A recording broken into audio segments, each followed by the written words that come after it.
এই যে এখন আমার অনেক ভালো লাগতে আছে। নাম শাহিনা, আমি আইছি কালিয়া থেকে। আমার ঢাকা থেকে এই দাঁতুরিয়া একদম বসাইছিলাম, তা এক জায়গায় খাবার খাইতে গেছি, তখন খুলে গেছে। তখন হচ্ছে কি আমি কাইলে দিছি, তাই একজনে বসে ঢাকা থেকে যে আপনি ক্যাব বসান, সেই আটুইটা দাঁত নষ্ট করে তখন ওই ক্যাব বসাইছি। তাই দীর্ঘদিন 3 বছর পরে ওই দাঁত দুটো ভেঙে গেল। ভেঙে যাওয়ার পরে রুট ক্যানেল করছেন কি ঢাকা থেকে? হ্যাঁ, ওইখান থেকে কি দাঁত লাগাইছিলেন? হ্যাঁ, বাট ওইটা কি পড়ে গেছে? পড়ে গেছে। ওনার সমস্যাটা ছিল ওনার মাঝে সেন্ট্রাল ইনসাইজার যে দুইটা দাঁত, সামনের বড় দুইটা দাঁত, ওই দুইটা দাঁত ছিল না। তো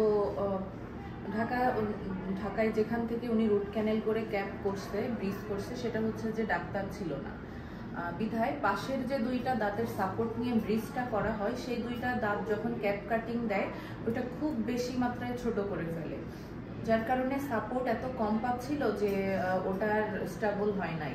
তারপরে উনি অনেক কষ্ট করে ওটা বছর 3 মতো, বছর 1.5 প্রথমে ইউজ করছে, এরপরে একবার খুলে যায়, এরপরে আবার ওইটাকে রিটাচ করা হয়, তো সেইটা আবার বছর 1.5 পরে টোটাল উনি 3 বছর ওইটা ক্যারি করতে পারছে, এরপরে খুলে যায়।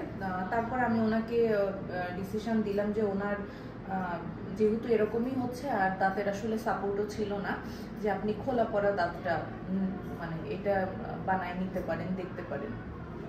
তো ওনাকে আমি আমার সাজেশনটা উনি গ্রহণ করলো এবং আমার কাছে বেশ ভালোই লাগতেছে। আর ওনার যেটা ওপিনিয়ন উনি তো বললেন।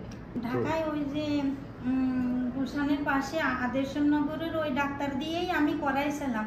সে ডাক্তারে করে নাই, সে কর্মচারী দিয়ে, সে আর কাছে আসে না, কর্মচারী দিয়ে মানে ওইটা করে ফেলাইছে। সে অতটা গুরুত্ব দেয় না, খেয়ালও করে না, তখন আমার ওই দুইটা দাঁত সর্বনাশ করে ফেলাইছে। এরপর আপুর নতুন হাসি দেখবো ও শুনবো আপুর অনুভূতি। এই যে এখন আমার অনেক ভালো লাগতে আছে। দেখি দাঁতটা একটু